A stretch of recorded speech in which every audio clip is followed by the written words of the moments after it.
لله الحمد لله نحمده ونستعينه ونستغفره ونعوذ بالله من شرور أنفسنا وسيئات أعمالنا من يهده الله فلا مضل له ومن يضلله فلا هادي له وأشهد أن لا إله إلا الله وحده لا شريك له وأشهد أن محمدا عبده ورسوله صلى الله عليه وسلم.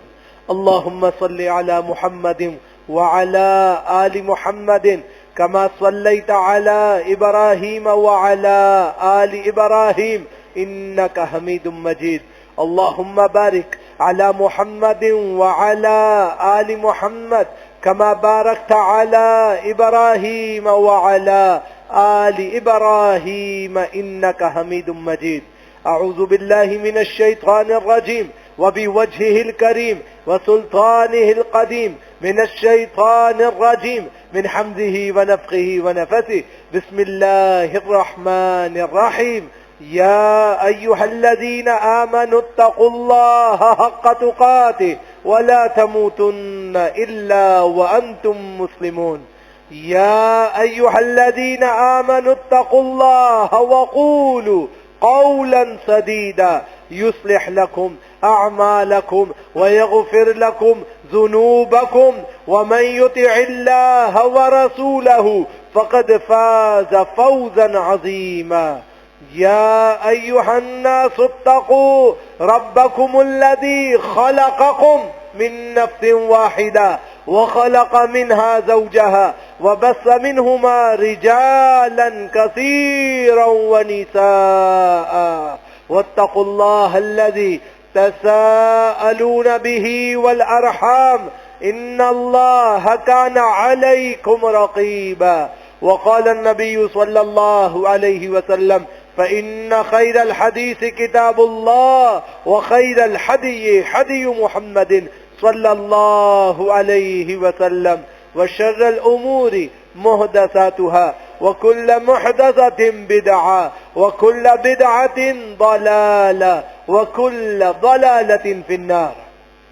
أما بعد، عن ابن عباس رضي الله تعالى عنه قال هذه أسماء رجال الصالحين من قوم نوح فلما هلكوا أوحي الشيطان إلى قومهم أن أنسبوا إلى مجالسهم التي كانوا يجلسون أنصابا وسموها بأسمائهم ففعلوا ولم تعبد حتى إذا هلك أولئك ونسي العلم عبدت.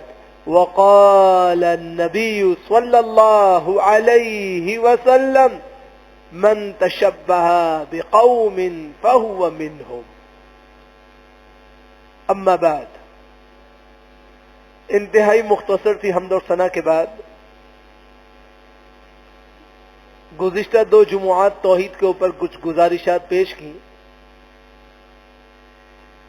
توحید کی مخالفت ہوتی ہے شرک کے ساتھ، اور مسلمان جان بوجھ کے کبھی شرک نہیں کر سکتا کیونکہ وہ اس سے بری ہے. انجانے میں مسلمان سے وہ کام ہوتے ہیں جو اس سے شرک کروا دیتے ہیں، اور انسان نہ چاہتے ہوئے مشرکانہ نظریہ رکھ لیتا ہے اور مشرکین سے بھی ایک ہاتھ آگے بڑھ جاتا ہے. لیکن یہ سب نہ چاہتے ہوئے انجانے میں ناواقفیت میں ہوتا ہے. امام بخاری رحمہ اللہ جناب عبداللہ بن عباس رضی اللہ تعالیٰ عنہ سے روایت پیش کرتے ہیں، کتاب التفسیر میں موجود. فرمایا هذه اسماء رجال الصالحین من قوم نوح فلما هلكوا اوحي الشيطان الى قومهم ان انصبوا الى مجالسهم التي كانوا يجلسون انصابا.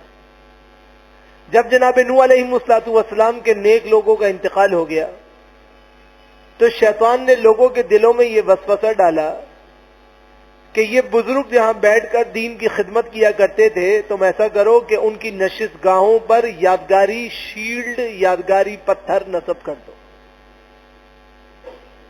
لہذا وہاں پر یہ تختیاں لگا دی گئی. وَسَمُّوهَا بِأَسْمَائِهِمْ، شیطان نے اسی پر بس نہیں کیا، پہلے تو تختیاں لگوائیں، پھر یہ کہا کہ تم ایسا کرو کہ ان جگہوں کو ان اولیاء کے نام پر پکارنا شروع کر دو۔ مثلا یہاں پر ستو والے بابا ہوتے تھے، لات جن کو کہا جاتا تھا، پہلے ان کی تختی لگائی گئی، اب اس جگہ کو لات کہا جانے لگا کہ یہ وہ جگہ ہے جہاں پہ لات ہوتے تھے۔ لات ایک معبود تھا جو اصل میں ایک نیک آدمی کا بت بنایا گیا تھا۔ وہ نیک آدمی حجاج پیدل آتے تھے، بڑی مشکلات سے آتے تھے، ان کو روک روک کے ستو پلاتا تھا فی سبیل اللہ، کہ تم اللہ کے گھر میں جا رہے ہو، تھک گئے ہو، لو حلق تر کر لو۔ یہ اس بیچارے کی نیکی تھی۔ اس کے مرنے کے بعد شیطان نے پہلے اس جگہ پہ تختی لگوائی، اس کے بعد کہا لوگوں سے کہ تم اس جگہ کو لات کے نام سے تعبیر کرو۔ لوگوں نے اس کو لات کہنا شروع کیا۔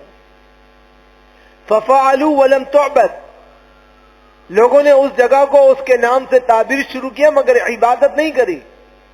حَتَّى إِذَا حَلَقَ أُولَئِكَ، یہاں تک کہ جن لوگوں سے یہ کام کروایا تھا جب وہ دنیا سے چلے گئے تو وَنُسِيَ الْعِلْمُ، تو شیطان نے علم کو اس نے طریقے سے لوگوں کے دماغ سے مخفی کیا کہ وہ بھول گئے کہ یہ کیا تھی۔ فعبدت، وہاں پہ باقاعدہ پوجا پاٹ کا کام شروع ہو گیا۔ اب وہاں پر ایک بت رکھا گیا، اس کا نام لات تھا، اور اس کو نسبت کی گئی کس سے؟ نعوذ باللہ، کہ یہ اللہ کی مؤنث ہے، یہ اللہ کی بیوی ہے، اس کی وجہ سے اللہ تمہاری سنے گا، تمہاری بات نہیں سنے گا۔ دھڑا دھڑ پوجا پاٹ، سجدہ سجود، نظر و نیاز، وہ تماشے شروع ہو گئے جس کی کوئی انتہا نہیں تھی۔ تو ہمیشہ شرک مسلمان کی جڑوں میں گھسے گا جاہلیت کی بنا پر۔ جب آپ کو علم نہیں ہوگا تو جاہلیت کی وجہ سے آپ شرکیہ عقیدے کے اندر مبتلا ہو جائیں گے۔ تو آپ نے سب سے زیادہ اپنے آپ کو اس کام سے بچانا ہے کہ لا علمیت نہ ہو، جہل نہ ہو، دین کے بارے میں معارفت ہو۔ جب تک معارفت کا ادراک نہیں ہوگا اس وقت تک انسان شرکیہ امور میں اور شرکیہ نظریوں میں مبتلا ہوتا رہے گا۔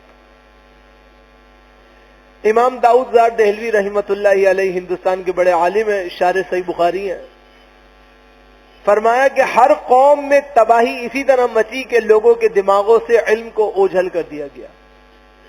جب علم چلا جاتا ہے تو لوگ خود ساختہ عقیدت بناتے ہیں، اور بزرگوں کے جانے کے بعد ان کا احترام کا درجہ آہستہ آہستہ اس طرح بڑھتا ہے کہ نہ چاہتے ہوئے بھی ان کو قاضی الحاجات کہہ دیا جاتا ہے کہ یہ شخص ہے جو ہماری حاجتوں کو اوپر اللہ کے ہاں پہنچائے گا۔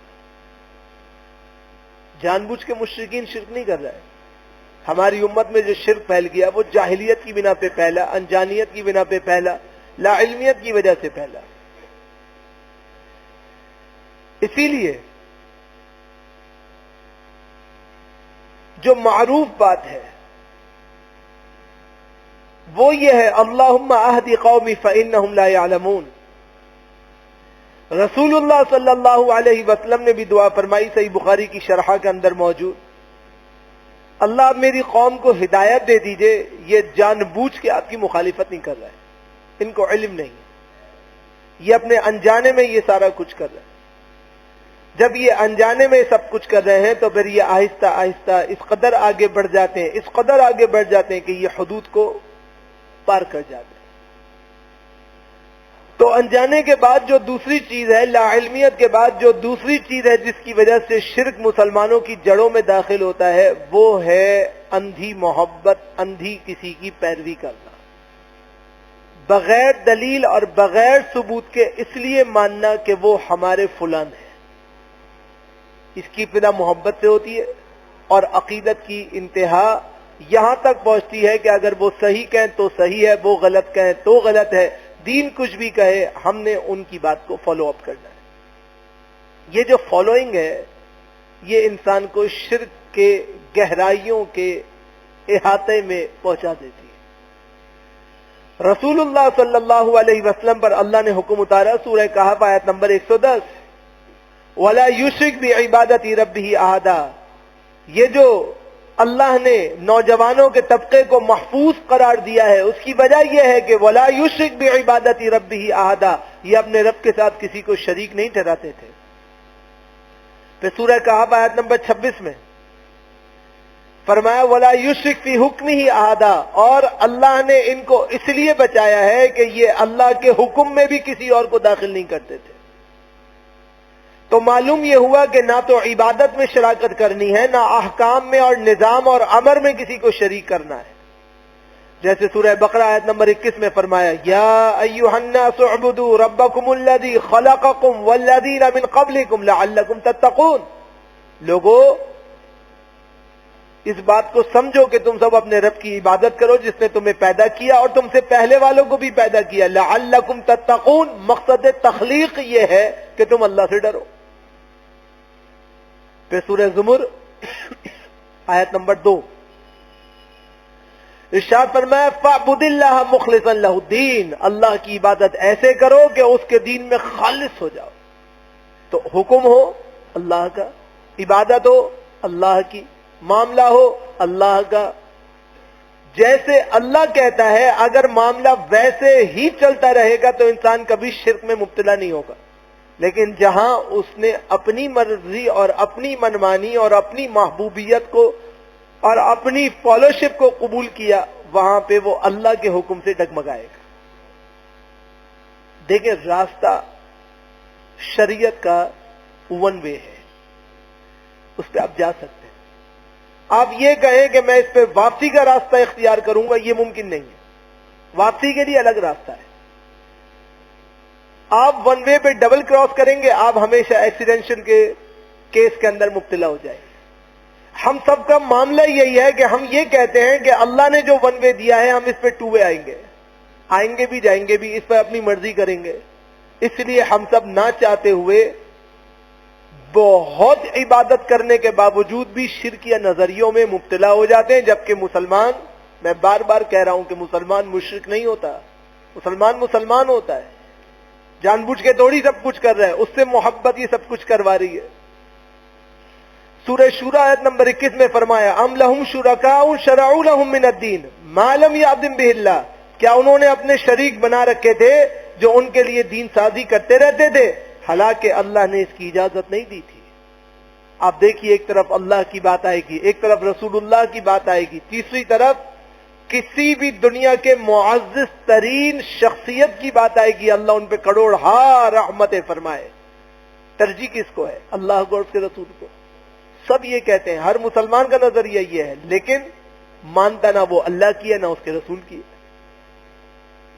تو یہ جو تیسری شخصیت کی بات کو فالوئنگ کیا جا رہا ہے، فالو اپ کیا جا رہا ہے، تابعداری کی جا رہی ہے، یہ وہ دروازہ ہے جہاں سے شرک مسلمانوں میں داخل ہوتا ہے۔ حالانکہ انسان تو عبادت کر رہا ہے نا، انسان تو تلاوت کر رہا ہے، انسان تو قرآن پڑھ رہا ہے، انسان تو حدیث پڑھ رہا ہے، انسان دین سیکھ رہا ہے، مگر وہ دین اللہ کی مرضی کے مطابق نہیں، اس کے رسول کی مرضی کے مطابق نہیں۔ اس لیے اللہ کو اور اللہ کے ہاں وہ دین، اس کی کوئی حیثیت نہیں۔ اس بات کو بڑے طریقے سے سمجھنے کی اور غور سے دل میں بٹھانے کی حاجت ہے۔ امام شافعی رحمہ اللہ ارشاد فرماتے ہیں، الاحکام للعامدی کے اندر موجود ہے، من استحسن فقد شرع۔ ہوتا اس طرح ہے کہ ایک آدمی کسی عمل کو اچھا جانتا ہے، اس اچھے جاننے کے بعد وہ اس کو دین کا حصہ بنا دیتا ہے، جبکہ وہ دین میں نہیں ہوتا، وہ آپ کے لیے حجت نہیں ہوتا۔ عبداللہ بن سلام رضی اللہ تعالیٰ عنہ ایسے آدمی ہیں جن کو رسول اللہ صلی اللہ علیہ وسلم نے کہا کسی کو جنتی دیکھنا ہونا دنیا میں وہ اس کو دیکھے۔ ایک صحابی کہتے ہیں میں تو جب بھی دیکھتا مجھے اتنا رشک آتا کہ سبحان اللہ، دنیا میں جنتی آدمی نظر آ رہے، گارنٹیڈ، رسول اللہ کی زبان سے لفظ نکلے ہوئے، صحیح حدیث ہے۔ کہتے ہیں کہ ایک دن میں نے ارادہ کر لیا کہ میں عبداللہ بن سلام کا پیچھا کروں گا اور دیکھوں گا بھائی یہ کون سا ایسا خاص عمل کرتے ہیں جس کی وجہ سے ان کو دنیا میں جنتی کہا گیا ہے، کوئی نہ کوئی تو خاصیت ہوگی نا، اتنے سارے صحابہ ہیں، انہی کو کیوں کہا کہ یہ پکا جنتی ہے، دنیا میں دیکھ لو اس کو۔ کہا میں پیچھے پیچھے گیا، آگے جا کے میں نے پکڑ لیا، میں نے کہا جی آپ کے بارے میں یہ حدیث ہے، کہا چلو بھائی جاؤ اپنا کام کرو. صحابہ کرام اپنی تعریف کو پسند ہی نہیں کرتے تھے بالکل. کہا کہ میں تعریف کرنے نہیں آیا ہوں، میں یہ جاننا چاہتا ہوں کہ آخر آپ وہ کیا عمل کرتے ہیں تاکہ میں بھی وہ عمل کروں جس کی وجہ سے آپ کو یہ ضمانت ملی. فرمایا مسئلہ یہ ہے کہ میں پہلے تورات کا عالم تھا، وہ پڑھتا تھا، وہ یاد تھی، ان کا راہب تھا. اس کے بعد اللہ نے مجھے مشرف با اسلام کیا تو میں اب قرآن پڑھتا ہوں، قرآن پڑھاتا ہوں، حدیث پڑھتا ہوں، حدیث پڑھاتا ہوں، اس کے اوپر عمل کرتا ہوں، بس یہ بات ہے اور کچھ نہیں.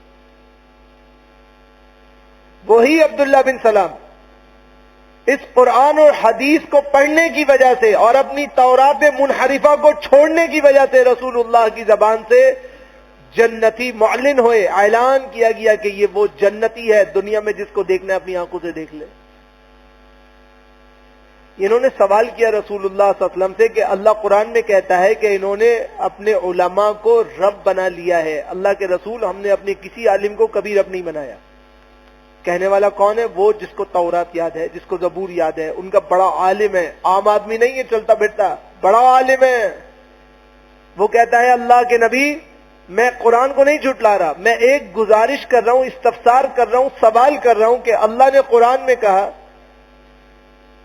اتخذوا رہبانہم اربابا من دون اللہ، انہوں نے اپنے احبار کو، اپنے راہبین کو رب بنا لیا ہے اللہ کو چھوڑ کر.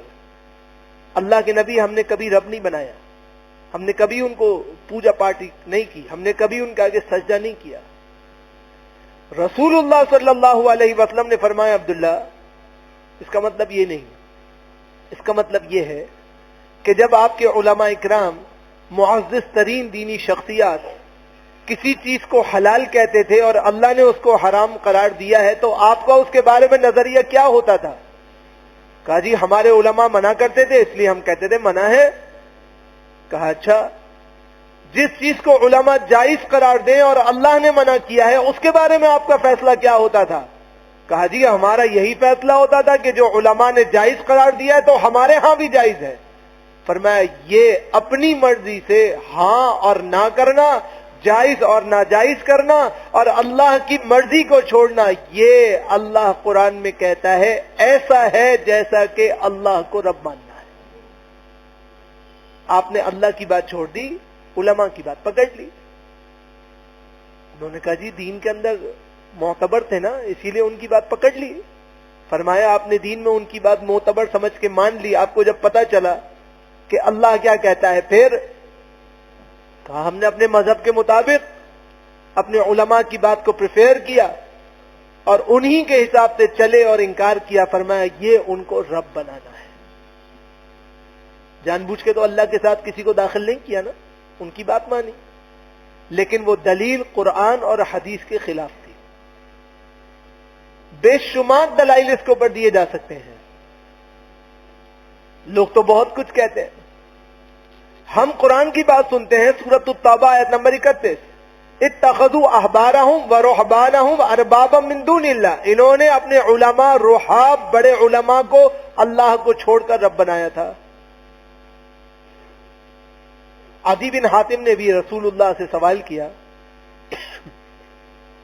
کہ جی میں بھی پہلے عیسائی تھا، ہم نے کبھی اپنے علماء کو رب نہیں بنایا.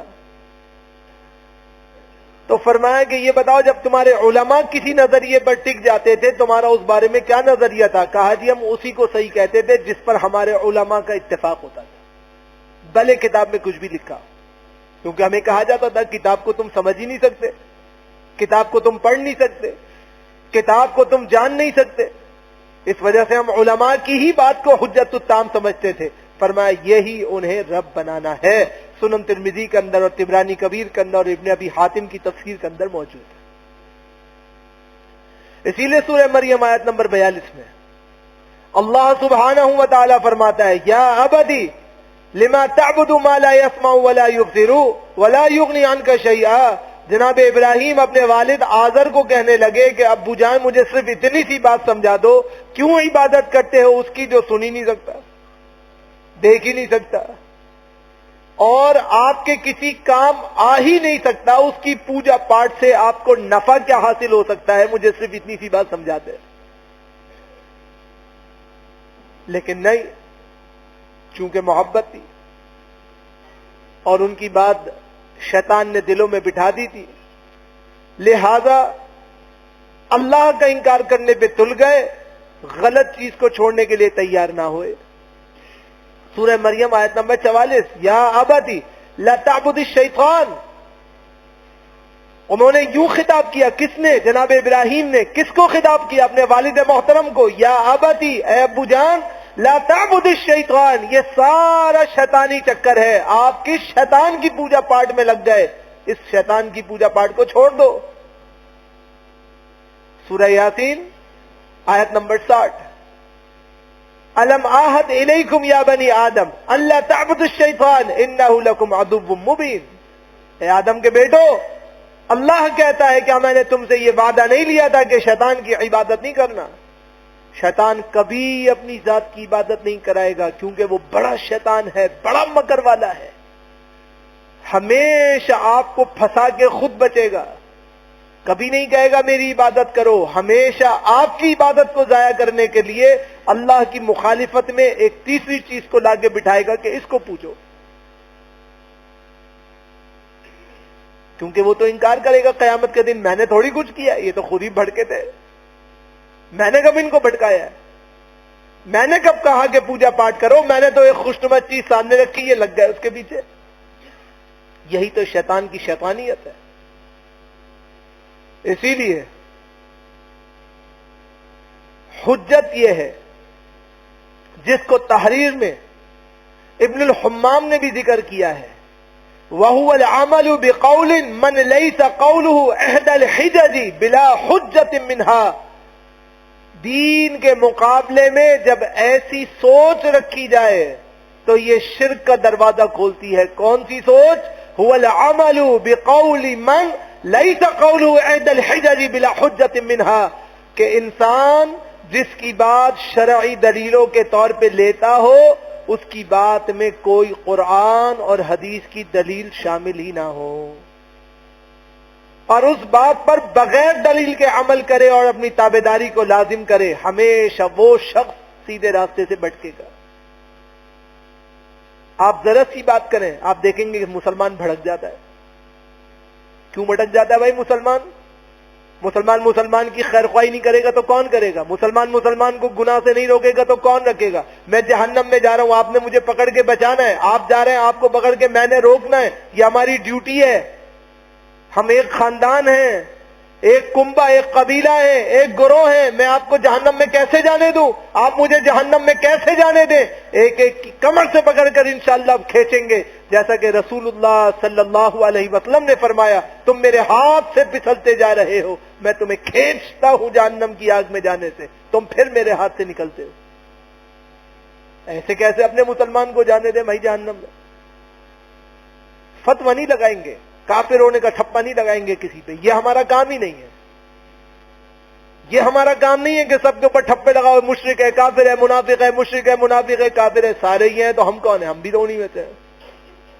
ہم نے خود بھی بچنا ہے، اپنے لوگوں کو بھی بچانا ہے، چاہے والد ہو، چاہے بیٹا ہو، چاہے بھائی ہو، چاہے بہن ہو، گناہ کی دلیل سے اس کو بچانا ہے، تبھی تو وہ عالم بعمل بنے گا، تبھی تو وہ قرآن و سنہ کا عامل بنے گا۔ امام ابو حنیفہ رحمت اللہ علیہ فرماتے تھے، نور الانوار کے اندر موجود ہے، لا اقلد التابعی لانہم رجال ونحن رجال ولا یصح تقلیدہ۔ کہنے والا کون؟ امام ابو حنیفہ نعمان بن ثابت رضی اللہ تعالی عنہ یا رحمت اللہ علیہ فرماتے ہیں کہ میں کسی تابعی کی تقلید نہیں کرتا۔ امام ابو حنیفہ رحمہ اللہ سے کہا گیا فلاں تابعی یہ کہتے ہیں، فرمایا بھائی معذرت، میں تو ان کی تقلید نہیں کرتا۔ پوچھا کیوں؟ فرمایا وہ بھی میری طرح انسان ہے، انسان کی بات کو کیوں مانے گا؟ ولا یصح تقلیدہ، ان کی تقلید کرنا میں درست نہیں سمجھتا، میں تو درست اس بات کو سمجھتا ہوں کہ جو اللہ کہتا ہے وہ مانو، جو رسول اللہ کہتے ہیں وہ مانو، اس کے علاوہ انسان کی بات کیوں مانیں گے؟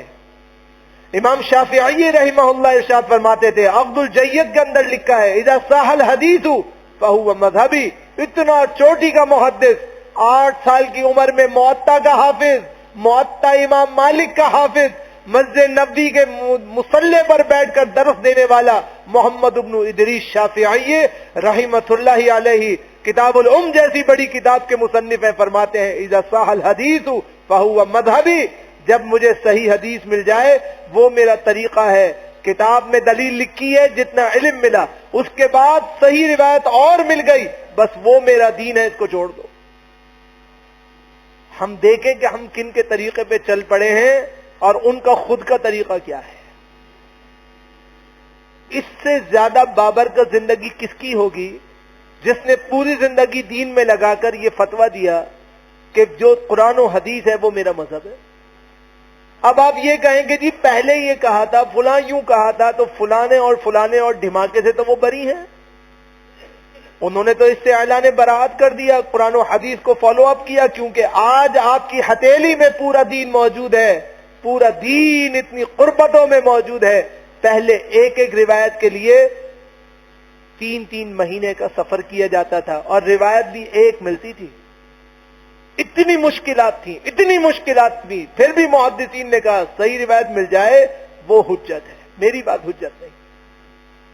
تو کیا وہ غلط بات کہتے تھے؟ بالکل نہیں کہتے تھے، انہوں نے خوب کوشش کی مگر حجت التام قرآن اور سنت کو قرار دیا۔ امام محمد ابن ادریس شافعی رحمہ اللہ فرماتے ہیں عبد الجید میں وَإِذَا رَأَيْتُمْ كَلَامِي يُخَالِفُ الْحَدِيثَ، آپ کو میری کوئی بھی دلیل مل جائے جو حدیث کے خلاف ہو، فَعْمَلُوا بِالْحَدِيثِ، تو تم حدیث پر عمل کرنا، وَاضْرِبُوا بِكَلَامِ الْحَائِطَ، اور میرے کلام کو عام سمجھ کر دیوار پہ دے مارنا۔ یہ ان کے اخلاص کی نشانی ہے، بے ادبی نہیں ہے کہ کتاب اٹھانا دیوار پہ دے مارنا، نعوذ باللہ، یہ نہیں کرنا ہے، یہ ان کا اخلاص ہے۔ فرمایا کہ بھائی میری کوئی حیثیت تھوڑی ہے میری بات کو چھوڑ دینا، اللہ کی بات کو مان لینا، اس کے رسول کی بات کو مان لینا۔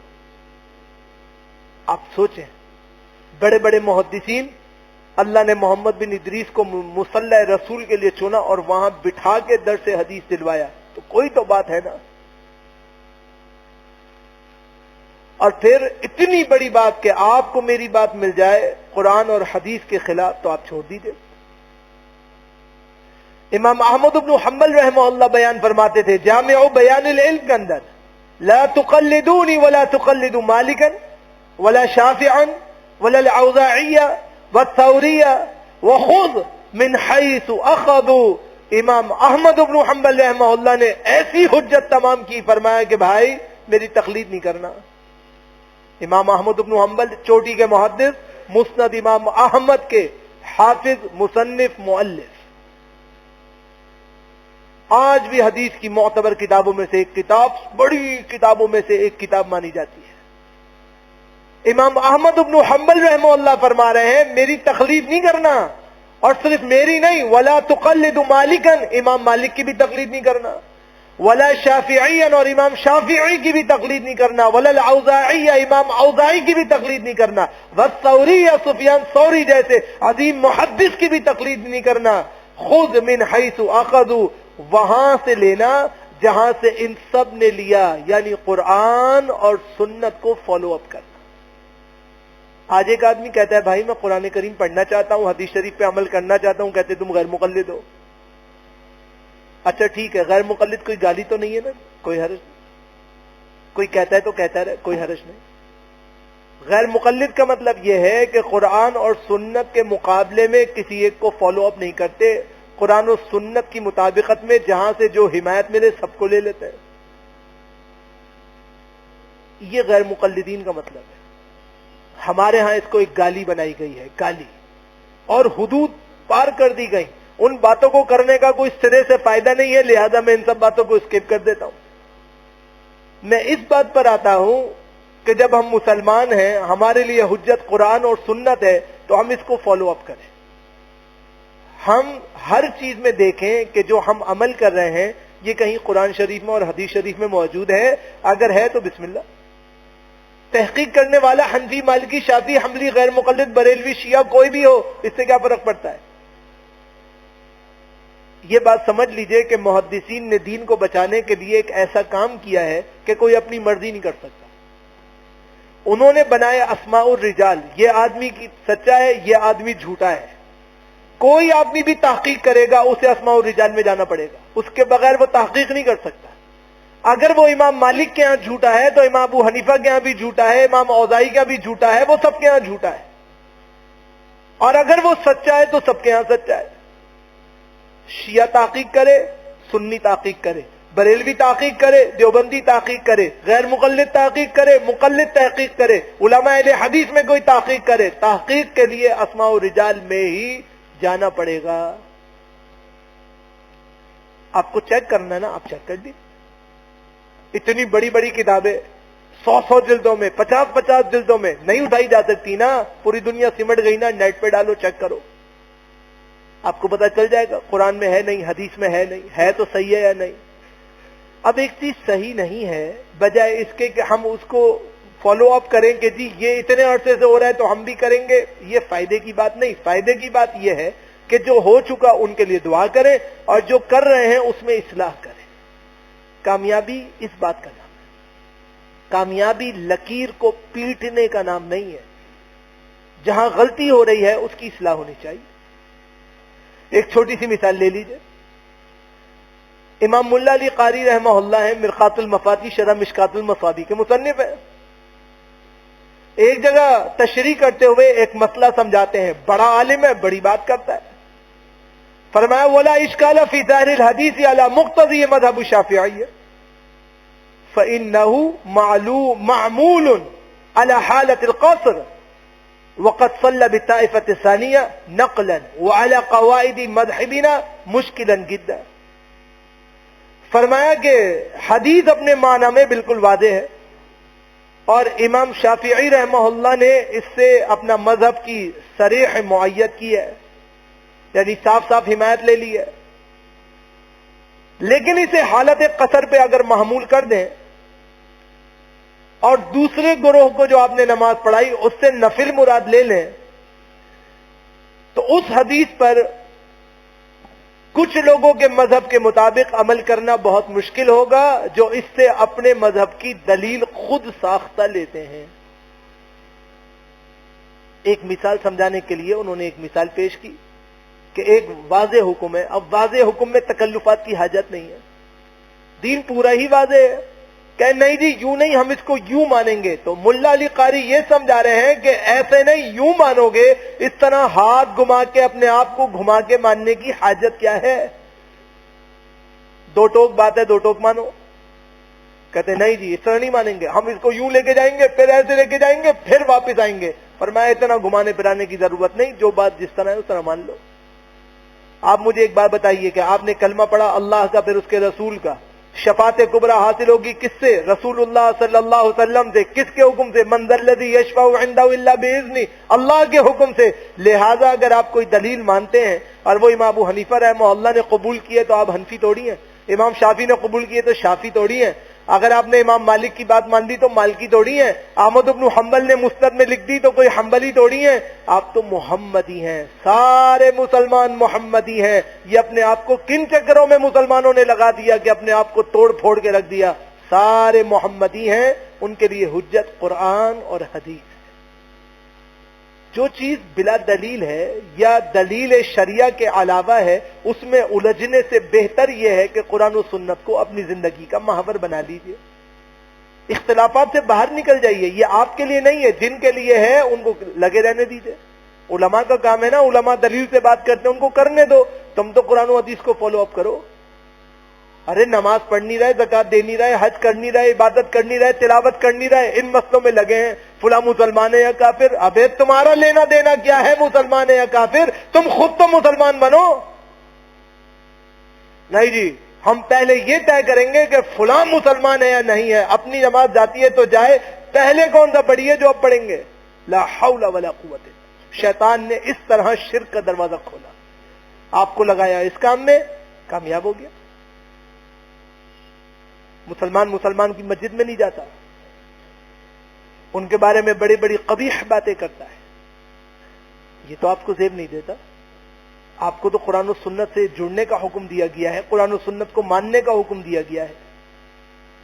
جب آپ قرآن و سنت کو نہیں مانتے تو نقصان ہی نقصان ہوتا ہے، لہذا اپنے آپ کو قرآن و سنت تک محدود فرمائیں۔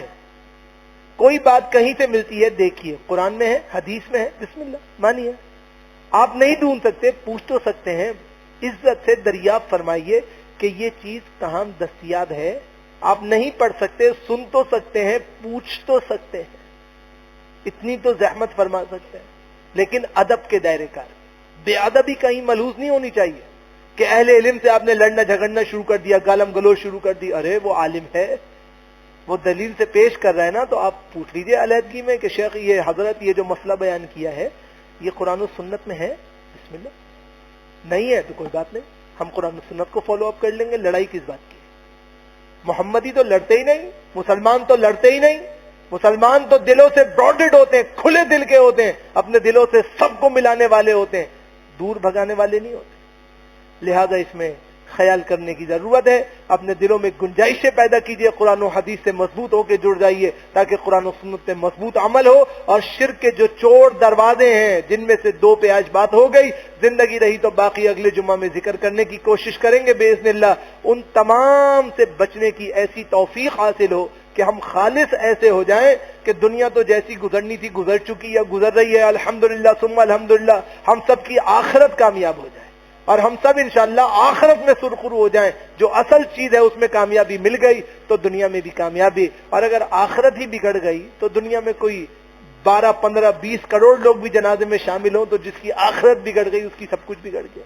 اللہ اس وقت سے محفوظ فرمائے۔ اقول قولی ھذا استغفر اللہ لی ولکم ولسائر المسلمین۔